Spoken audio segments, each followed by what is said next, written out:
Welcome to the Rock is George podcast. I'm your host, George Dionne.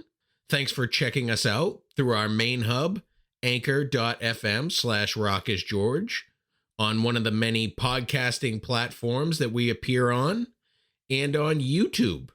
This is episode 31, and my special guest today is Dale Bozzio, most notably of the band Missing Persons. Dale's recently released a book called Life is So Strange, Missing Persons, Frank Zappa, Prince, and Beyond. It's a fantastic autobiography. I got to speak with her at length about the book. For those of you unfamiliar with Dale Bozzio of Missing Persons, I'll give you a brief rundown of her career, and then I'll let Dale take it from there. Dale started her music career appearing on the Frank Zappa album, Joe's Garage. She goes into detail about working with Frank and Frank being one of her dearest friends and confidants. It's with working with Frank Zappa in which she met her future husband and bandmate Terry Bozzio and Warren Cicerillo. I'm very bad at names. Together, Dale, Terry, and Warren formed Missing Persons. They released 3 albums with such hit singles as Words, Destination Unknown, and Mental Hopscotch. I'd also suggest the song Walking in LA, and I would challenge you to get it out of your head after you've heard that song. After Missing Persons broke up, Dale went solo under the moniker Dale. She released her solo album, Riot in English, on Prince's Paisley Park Records. She goes into detail about her relationship with Prince in her new autobiography, which goes way beyond the music. Since then, Dale has gone on to release several albums through Cleopatra Records, as well as this book. Her autobiography isn't just a tale of her life in music, it's also a tale of her growing up in Medford, Massachusetts, near Boston. And it's a kiss and tell, most notably with Prince, but some other big names that you'll notice, including Roger Daltrey, Dolph Lundgren, Vince Neil, John Taylor, and more. So without further ado, here's Dale Bozzio of Missing Persons. All right, today we're going to be talking about your latest book, Life is So Strange, Missing Persons, Frank Zappa, Prince, and Beyond. Why did you think now was the time to write a book about your life? Good question. It just sort of came to me. I guess my son woke me up the day Prince died, and that's what sort of jolted me to talk about my feelings. It really jarred me. I thought that he would live forever, and I was really saddened by it, knowing that I hadn't spoke to him as I would have liked to explain some things to him. He was a fragile person, and we were close for a while, and I was lucky enough to make a record on his label. He gave me that opportunity. I just thought that it was the time to put these things in order, and with all the changes going around in life, I thought I might as well put all this down on in a story, so just in case anything happened to me and I passed on, that it would be there. It would be in my words, not someone else's. I break the mold. I have done that since I'm a little girl, and I have no qualms on telling the truth and being honest about everything I do in life. I have no secrets now at this level of my life, when I've seen the despair and the society pretty much falling apart. But the book is all because I wanted to tell everyone 3 things: my relationship with Frank, my relationship with Prince, and that I fell out a window when I was 21 years old and fell 40 feet, and I was a miracle to be alive. So those things I wanted people to know that I don't think they do. They thought that I was just a little girl running around singing and dancing. But I came from a very intense childhood, and I ravaged to be myself. My identity was all that I claimed. I read about your childhood in this book. I read the book from beginning to end, and I did want to ask you about. You've mentioned it briefly in the book that your family had ties to the mafia, and that your uncle was a hitman. Was that hitman Steve the Rifleman Flemmy? Oh no, no, no, no, no, it wasn't him. No, I wasn't. No, because yeah, my my uncle was wild. He wore the craziest pants that didn't match his shirt, and he always looked like a little awkward, like that Pesci guy. I was like, dude, what? And then when I really came to, and I started watching Goodfellas, I went, oh, oh, that's my story. Okay, gotcha. All right. Now I see. Now I see where we're going with this. Because when you're a little girl and you're in the midst of things, you're thinking about dolls. You're not thinking about gangsters. Yeah, it was entertaining, needless to say, for sure. And then my mother wasn't around, so it didn't have that feminine touch. My father came to the breakfast table with a shot of whiskey and a bulldog 45, both in the right hand. Sat down, put them on the table, and said, "What do you want for breakfast? Want a shot of whiskey?" No, not really. He was funny though, he was really funny. I mean, if anybody heard the way he talked to me, they'd whip me right away from him, put me in child services. Like, oh shit. But I had an incredible childhood, and I lavish in the thoughts of it when I think of all that happened to me. It made me funny, actually. It gave me a great sense of humor. My father was funny, even about killing people. So, I frolic in all these crime movies. I actually laugh. I laugh at things like that. It's I guess it's a nervous reaction, because when you're a kid, you don't see the morals. Right. It's like, Morals? no, this is my What's normal that? family. Right. The candy, let me have it. I open it up. I'm eating it. Like what? No, I grew up with no rules, absolutely none. No rules, absolutely none. I don't Well, know how I did it, because I made my own choices, and it was a kind of a fantasy land that I lived through and kind of tried to live out. And it gets tough as you get older when the fantasy becomes a reality, and everything you do you have to work for. Well, I didn't have that kind of upbringing. It just was given to me on a platter, and I didn't know the meaning of a dollar. I probably still don't. well, you've had a lot of mentors along the way, I think, and one of them Yeah. certainly was Frank Zappa. And you stole your mom's car to initially meet him, and climbed through the bathroom window of the Orpheum Theater. So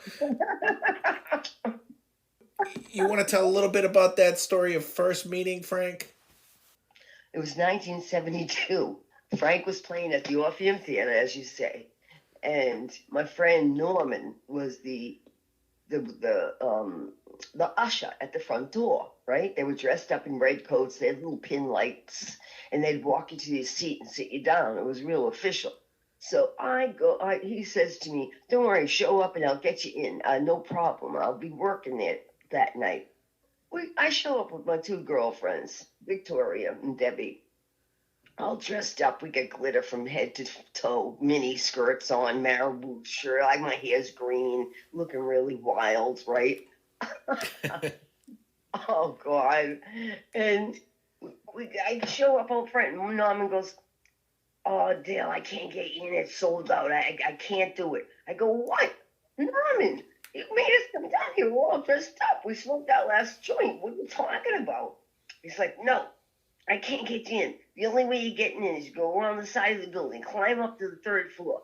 The window is broken, so it's open. Just push it up. It'll open. Climb in. You're in the bathroom backstage. Open the door. You're on stage."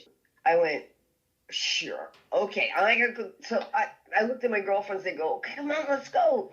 So we turn around. I go, bye, Norman. I'm gonna crack you in the head. I can't believe you're doing this to me.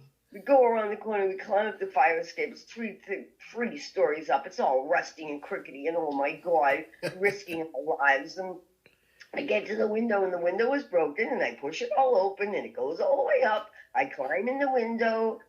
I'm standing now on a toilet, and I look at the walls. It's a 4-foot little wall. It's a tiny little toilet in here. And I'm like, okay, open the door. I open the door, and Frank is standing right there in front of me. And I looked at him, and I went, Frank, I'm the biggest fan, and I got to see the show. He goes, oh, what are you doing? How did you get in here? What are you doing in my bathroom? I climbed in the window, Frank. I climbed up the fire escape, and I climbed in the window. I wasn't going to miss the show. And he just started laughing. He burst out laughing, like really loud laughing. And I started laughing myself. And he said, give this girl the backstage pass, Smothers. That was his bodyguard. And he gave me when I go, but Frank, I got 2 more girlfriends climbing up the bathroom, up the fire escape. He goes, okay, give him 2 more passes, Smothers. I got to go play this last song. Wait right here. You have a car? I go, yeah, I have a car. Stolen from my mother. He said, okay, wait right here. I'll be right back. He goes out, plays the last song. My girlfriend's in there. We got our backstage passes, so I'm feeling really cool. And then Frank gets off the stage. He goes, okay, come on. Let me get this coat. And he goes, come on, let's go to your car. I go, well, it's down the street, Frank. We didn't have enough money to pay for the parking garage. He goes, yeah, okay, come on, let's go down the street then. So we get to the car. It's a canary yellow 69 a Delta 88 Oldsmobile. Canary yellow with the top down, rag top, black top, and it's down. And we climb in over the side of the car, and Frank opens the door and gets in, and then we get a half a joint left in the ashtray. So I pull it out, and he goes, "Oh no, don't be smoking that! Don't put that out!" I go, "Oh, okay, Frank, okay." So I put it back in the ashtray, and then he goes, "Okay, well, let's go." And I know right where we're going. He says, "We're going to Ken's pub." I know, okay, Frank. So I drive up. They're waiting for us out front, parked out front. He's got like 12 people in the band. We go in, oh my, everybody's at the table, and oh, it's like crazy people, colors and girls, and Jesus, it's nuts. We have a dinner, and now it's like getting to be like 11:30. It's getting really late. And I had previously just moved in with my mother about 2 weeks ago. I didn't know her for like 8 years of my life. She disappeared when I was a little girl. When I knew I knew I had to get this car back home because she was out on a date, and if I didn't get the car home, I don't know what she would have done. But anyway, Frank goes, okay, let's go. We're going to a party at my hotel. So we jump in the car to the hotel and pull in. He says, come on, let's go. The girls jump out. I go, Frank, I can't go to the party. I'm only 17 years old. I'm 16 and a half or whatever. And I can't go to the party, Frank. And he said, you can't go to the party? What do you mean? I went, I can't, Frank, I got to go home. I stole this car from my mother.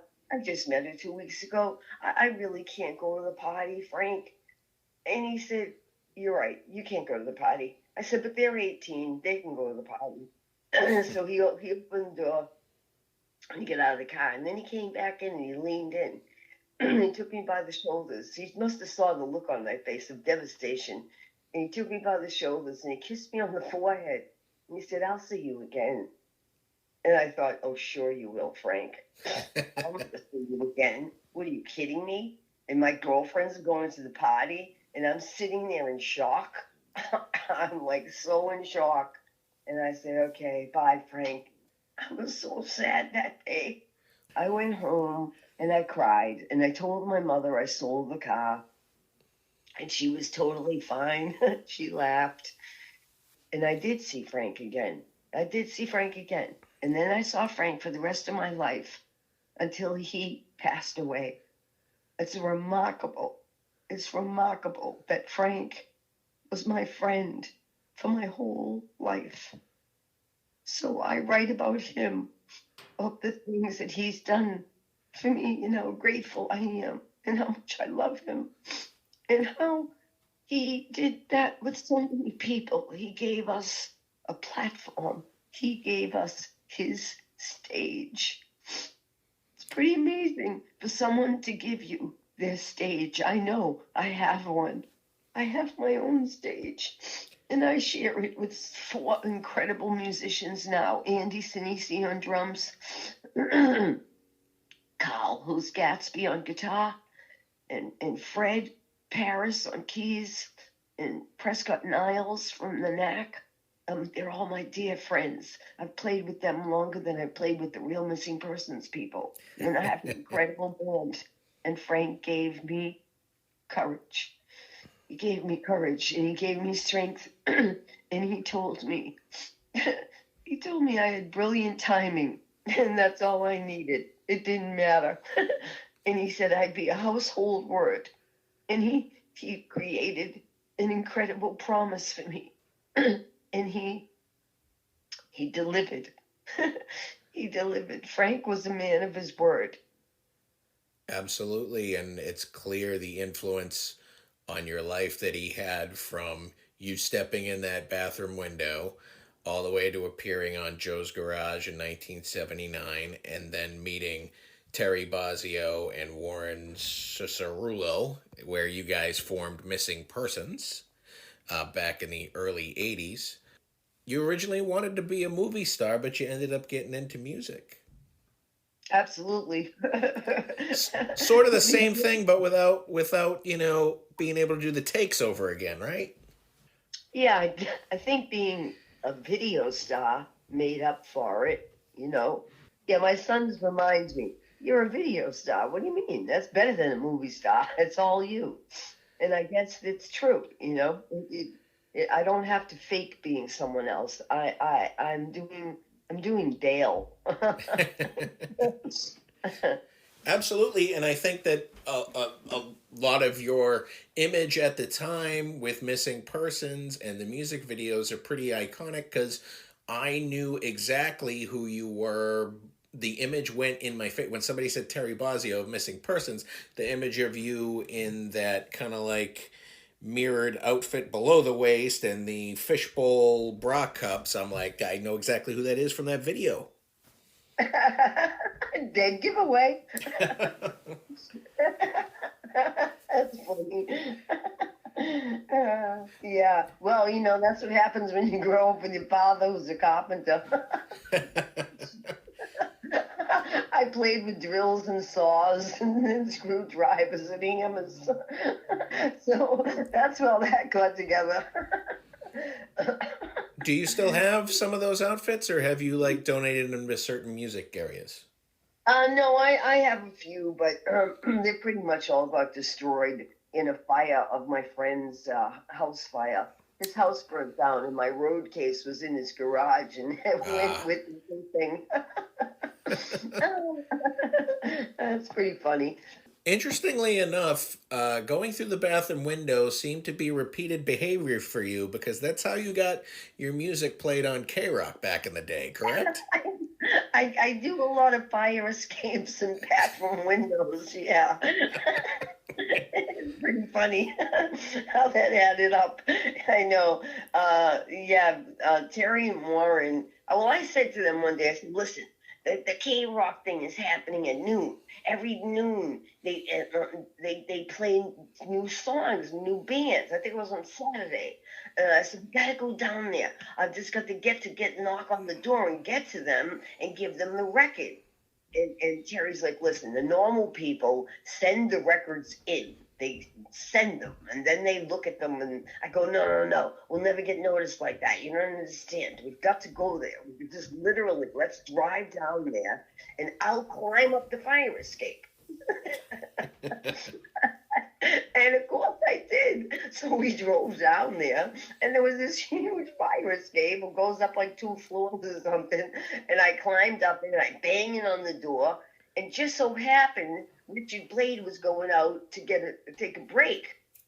He opened the door and I put the album in front of my face. And below my neck, I was dressed in black leather, skin tight, head to toe. And I had, I think, blue hair. So the record was in front of my face and he goes, it was behind there.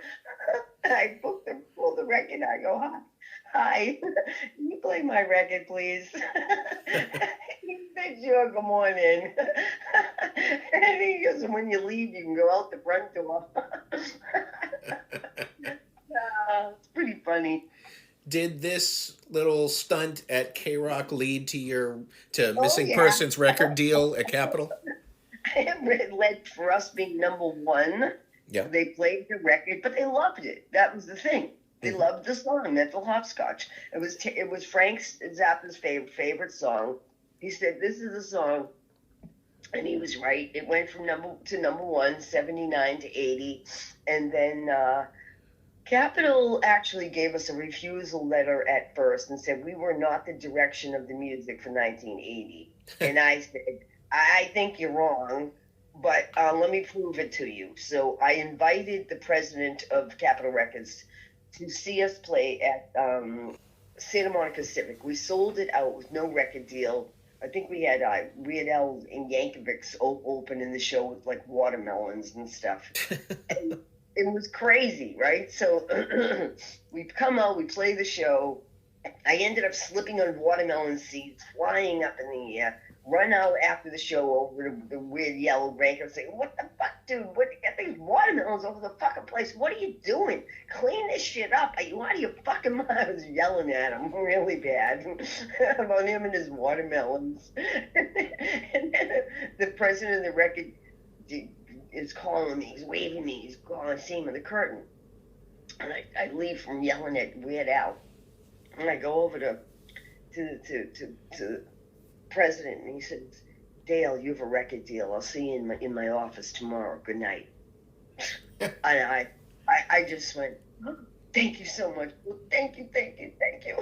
And that's it. And that was the night. And that was the day. And that's how it happened. And I did a lot of cocaine that night. I bet a lot of people did a lot of cocaine that night. Surviving, it should be called Surviving the 80s. Exactly. And, you endured through the 80s. You had a bunch of singles come off that album, Spring Sessions M. I think everybody's familiar with Mental Hopscotch, Walking in L.A., Words, and Destination Unknown.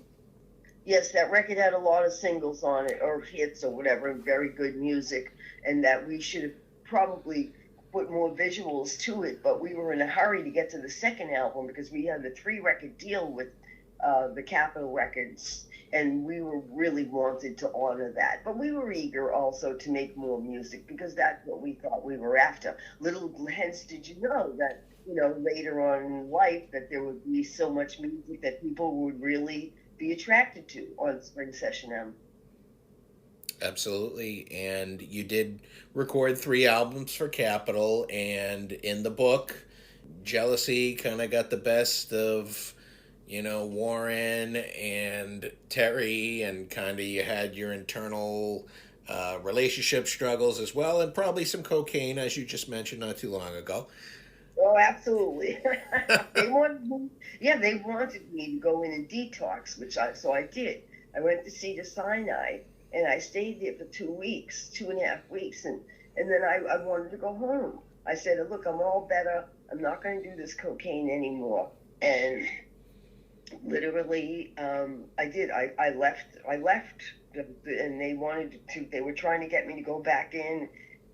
They were whatever you call it, getting the doctor. They get the doctor, and they tried to coerce me to go back into the drug hospital. And I'm like, listen, I'm not taking drugs anymore, okay? I want to go forward with my responsibilities. I was trying to explain to them. I didn't know how many rock stars did that weren't taking drugs. Why did it surprise them so much? But, whatever, they were all mad because I was getting high. And so I didn't get high anymore. And I stayed straight. And I stayed straight for a long time. And then I fell off the wagon, in about 87 again. So things happened. But now, as of today, I am 13 years sober, except for smoking pot. I smoke weed, it's legal, and I'm very proud of it. Congratulations, Jen. You'd probably be proud that weed is legal in your home state of Massachusetts now. That is a shock. Yes, my good old boys, they finally did something right. Yeah, absolutely. It makes me feel really happy and at ease. And I'm really sorry that it took 50 years to figure this out. Pretty slow fucking comings. Absolutely. But it's all good. It's all good. Better late than never, as they say. That's right. So yeah, it's all good. I'm happy. I have two fine sons, and I have a life that's very easygoing. No stress, no strife. I keep it cool, keep it cool and keep it honest. And my conscience is clean, so I go to sleep at night, and I'm good. I'm good with the world. Do you think that the birth of your two sons kind of grounded you from that rock star life that you were living? Oh yeah, absolutely. The day I found out I was pregnant with my son Shane, I praised the Lord. I praised the Lord. I said, God, you did me good. You gave me a miracle, because I was really floundering at the time. Prince fired me. He was so mad at me, and oh gosh, it was kind of crazy. We did have a romantic affair, and we were cozy and everything, and I tried to talk to him because he was an awkward fella, and I'm kind of awkward myself, so I got it. I understand. I'm rather a prude more than anything. I look like I'm not, but I am. I'm an introvert and so weird. And so we got along on that sense, but yeah, when I finally knew that I was having a child, I gave up everything. I said, okay, bang, gone. Don't talk to me about anything for any reason. Don't even come near me with a cigarette. I'm having a baby, and this is going to be the pristine, monumental thing that I do for my life and my health. Also, I got real responsible. And I do that. I do that. I'm the turtle, I don't let go. I just don't let go. Good, bad, or indifferent, I don't let go. And I'm very certain in my decisions. And once I do make a decision, I'm 100%. And you can trust me. And I have a chapter in my book that said, Dale is this. And it's all the things that I am, because I want to say it in my words, that I'm courageous, that I'm honest, that, you can rely on me sometimes. And I'm pathetic when I cry. I'm afraid of the dark.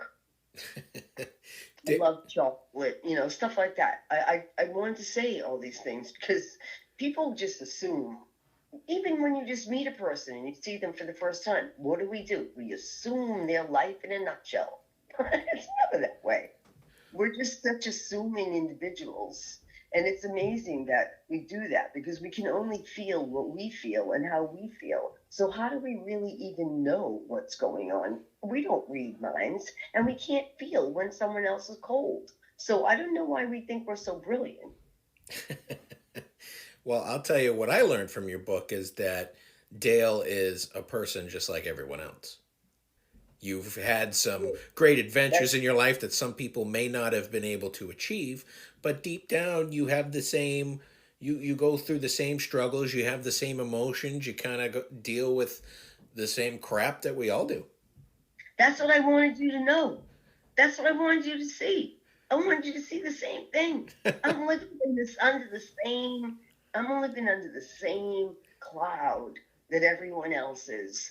The same day, the same sun that's shining here is shining on the East Coast. It's shining everywhere. And that's why I want to show everyone, from this tiny little broken girl, fell 40 feet out of a window. I got up and put myself back together like I thought I was Raggedy Ann, like I really thought I had the magic to do it, because I believed in myself. I believed I could. And guess what? I did. I did. I did it. I did it. It's amazing to me. It blows my own mind when I think to myself, this tiny little kid, 21 years old, falls out a window. She wakes up, she's 22, and asks herself, what just happened? I went to California for 6 months only, and I got flipped right back into the same bedroom that I left 6 months before with this mother that I was trying to get away from. And there I woke up and I was back with her again. I'm like, how did I get here? How did this happen? And it's very strange. Life is so strange.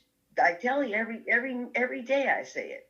And it doesn't change for me because I just can't see it any other way.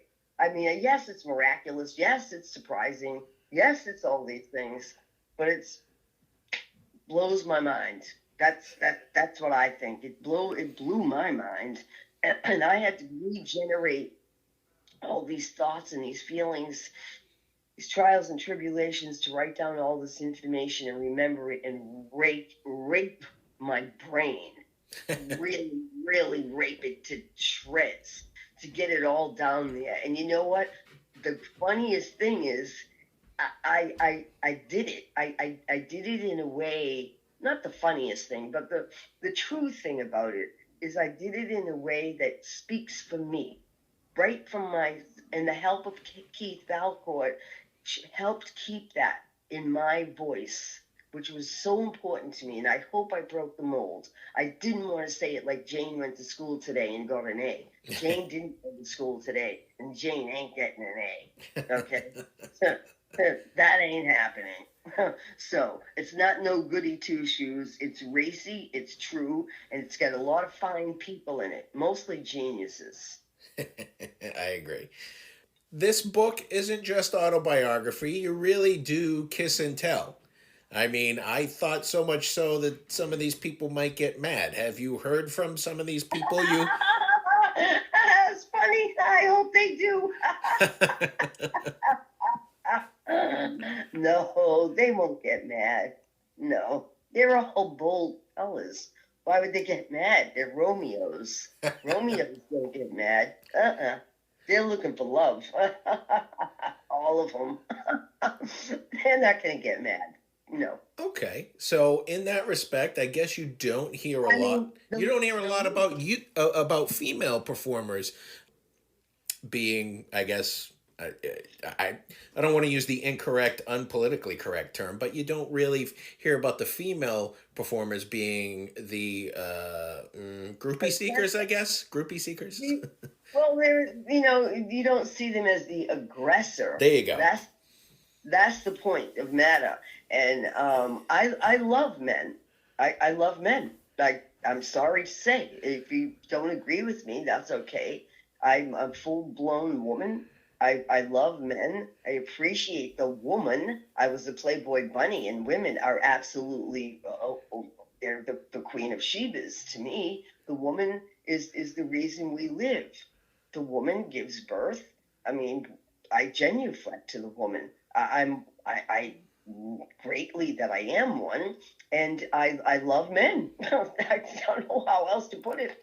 And the ones that I did love were very beautiful, geniuses, and refined and fine men. I wanted to mention them also so they know I remember them and appreciate them, and didn't just throw them to the wolves.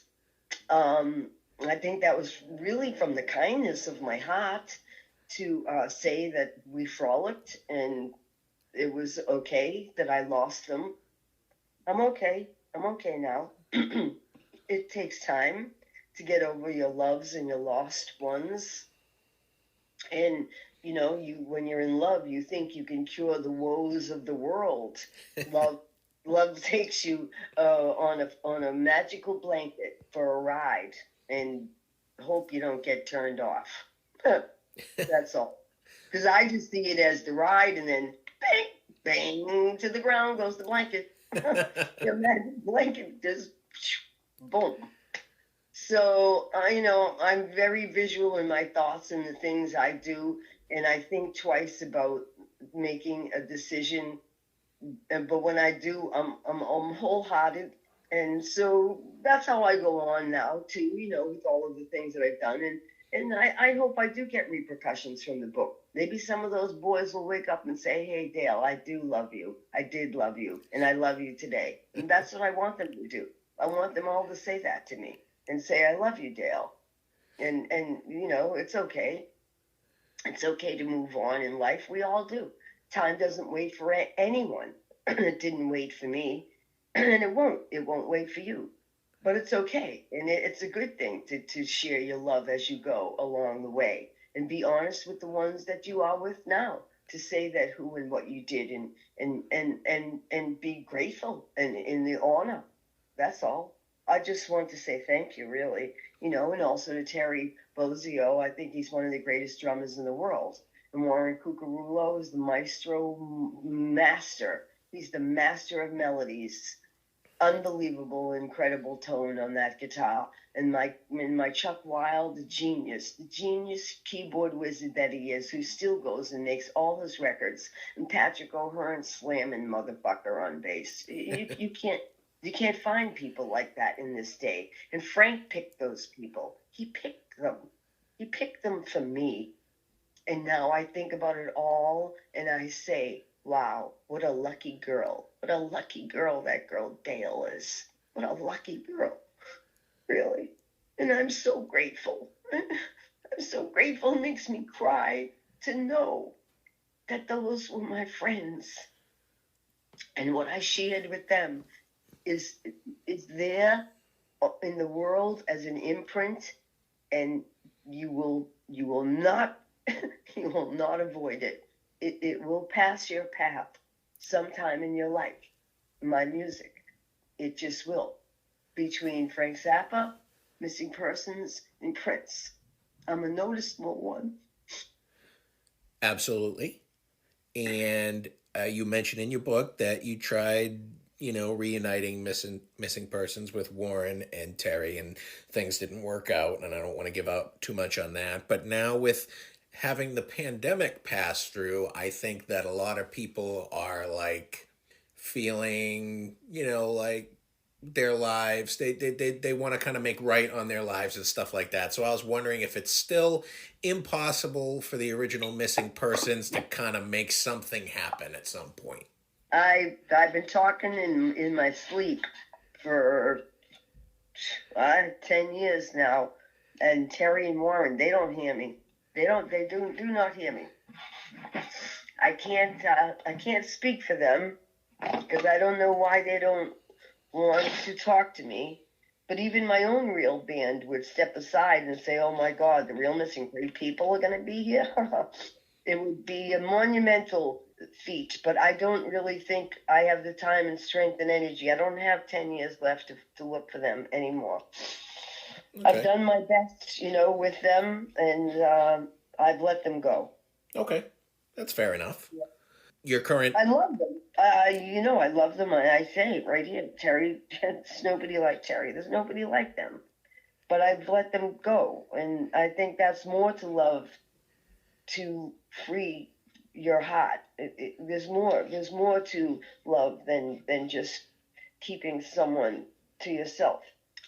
That's it. And music is that way, isn't it? You make music and you give it away. You give it away right out into the ether, in the air. There it goes, right out into the sound in the world. It's gone, and bang, gone, just like that. Never to be heard again. Maybe. How was that for you? How's that for you when you work your whole life and you make all this music and no one even listens? Now that's the catch right there. So how grateful can I be to have been heard in the graces of the community of all these genius musicians? That's unbelievable to me, and I'm more grateful every day to know that I've had this schooling.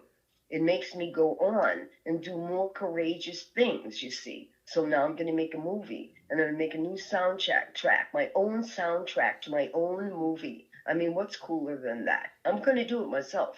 If someone doesn't make it for me, I'll make it myself. Is this going to be the story of your life? Yep. Okay. Absolutely. Yes, absolutely. Way more than the book is about to tell you. The book just scratched the surface. Every day, if I told you about everything, it would take me another week. Well, then you could write Yeah. another book, the sequel. Well, didn't it take you a long time to read the book? It did. Oh my God, it did. I don't like to read, but I got through it. Yeah, it did take a long time because it's like one thing goes into another, and you go, "Oh, really?" I had to keep reading it. Yes, I stayed up all night. Well, I had to proofread it anyway. I read it about 11 times, in one week. But even still, I'm just, I wanted you to be able to think, "Oh, what's on the next page?" So I wanted it to make it so at least you could read a chapter here or there and put it down and go back and get some more, fun out of it. So, if you had an unlimited budget and an unlimited resources, who would you cast as Dale Bozzio in this movie? I don't know. I don't know that answer. I don't know. What I do want to see is I want to find Billy Bob Thornton. I want him to help me make the movie. I'm looking for him. And you guys had a prior connection together, you mentioned in the book. Well, yeah, I only did meet him for one day, though. That was the crazy thing about it. And he just like, he was so beautiful and kind and emotional, and he hugged my sons. He's just a remarkable human being, and I never got to talk or see him again. And that message there is for him too, to know how I love him so much. I just love him dearly, and I hope that he would find that information. And if that's not possible, you can also crowd fund a possible movie. Oh, that's crazy wild. They do that now too. They See, do it that's to why make it's so albums. good. Oh yeah, oh, right. Like the GoFundMe or something. Yeah. Like that. Yeah, that's true too. That's a good point. Prior to the pandemic, you were out touring with your version of Missing Persons. I wanted to know, now that the pandemic's winding down a bit, are you going to be back out there performing again? Oh yes. I am. I'm playing with the ladies of the eight, not yeah, the ladies of the '80s on a couple of shows with Bow Wow Wow and Stacy Q and Josie Cotton, and I'm playing. I love those girls, and I'm playing with the '80s Lost '80s bands also coming up August and September of this year. I'm playing actually. I've got a birthday party March 2nd. I make a birthday party for myself every year because it's my son's birthday also, March 2nd. Yeah. So I'm playing in out here in California. You can't go, George. You're too Nah. far away. Yeah. You'll never make it through the snow. But yeah, I'm playing at the Cove on March 2nd. Nice birthday party, and then I play in California. As much as I can, Right. pretty much around town. So the last thing I wanted to ask you is I was watching some old interviews with you, and I wanted to ask you, were you trying to hide your Boston accent? It seemed like you would switch between sort of a little bit of Boston Southie accent and then like a little bit of British. I had just moved back from London when I was doing those interviews, and I was mixed up. I was like trying to communicate with English people, and then I was coming back to Boston talking to my mother or father on the phone every day and being totally blasted out with, park the car in Harvard Yard. I noticed that too about myself, and I'm trying to speak so particular and delicately, because as soon as I get off there of the interview, Terry's going to go, "Why did you talk like that? You shouldn't act like that." Da, da, da, da, da. And I'm like, "Oh my God, if I don't articulate properly, he's going to go, 'That's not how you say button. You say button, not button.'" Well, certainly those of us from New England, we understand. Yeah, exactly. Right. Park the car in Harvard Yard. That's it. I went to school when I was little. I think about I don't know, 6, something really ridiculous. And I went to school for elocution lessons. And I used to, and then I had this beauty school I went to, and they taught me how to walk and talk and sit down, like shit like that. I wanted to be a movie star when I was so little because I used to watch all those black and white movies and Jean Harlow and Veronica Lake, and I was blown away by Marlene Dietrich. So I wanted to act as reserved and elegant as she did. So I thought I'd go to these beauty schools and learn elocution lessons and how to speak. And it just gave me a worse Boston accent than I already had. Like I was, and I still have it.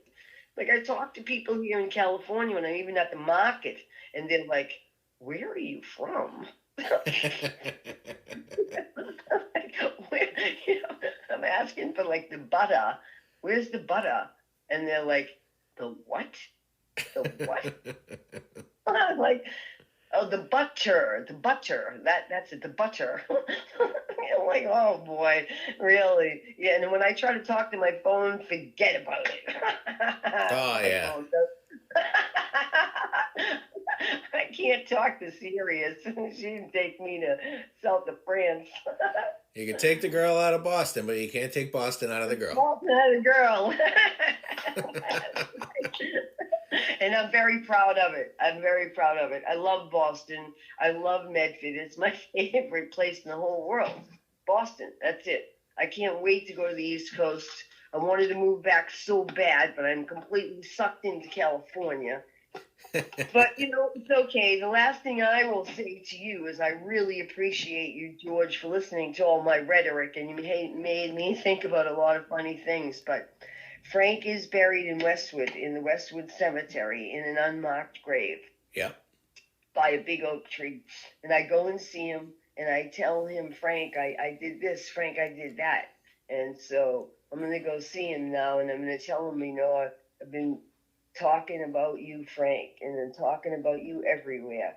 And people are going to be talking about Frank. And that's what's so important to me, to remember Frank. That's it. That's what's so important to me. And for everyone to listen to Frank's music and remember how radical he was before anyone was radical. Really. No one's as radical or more complex than Frank Zappa. I can't disagree with that. He certainly was way ahead of his time. And absolutely. And I'm indebted to him and his family forever. And Dale, you were ahead of your time, whether it was in music or fashion or hairstyles. You were definitely ahead of your time. And there's been plenty of imitators along the way, but you were the originator. Well, thank you. Thank you very much. I appreciate that. That's a very endearing compliment to me. Thank you. Thank you. That's all the questions I have for you today. Your new book is Life is So Strange, Missing Persons, Frank Zappa, Prince and Beyond. It's out now in hardcover with a 7-inch vinyl over at Cleopatra Records. I recommend everybody check it out. And I want to thank you for coming on the Rock is George podcast. I really appreciate it. Well, George, you can go on facebook.com/Dale Bozzio, and I can send you an autographed copy of my book personally to you or to your mother or your brother, whatever you want. So I have them here, and please go to my Facebook, contact me, and we'll get the books right out to you. Once again, I want to thank Dale Bozzio for coming on the Rock is George podcast. Be sure to check out her book, Life is So Strange, Missing Persons, Frank Zappa, Prince and Beyond. And you heard her yourself. If you go to her Facebook page, facebook.com/Dale Bozzio, and send her a message, you can order a personalized autographed copy of the book. I also want to thank John Lappin of Lappin Enterprises and Cleopatra Records. And I want to thank you for tuning into the Rock is George podcast. You've been great. I've been George Dionne. I'll see you again soon.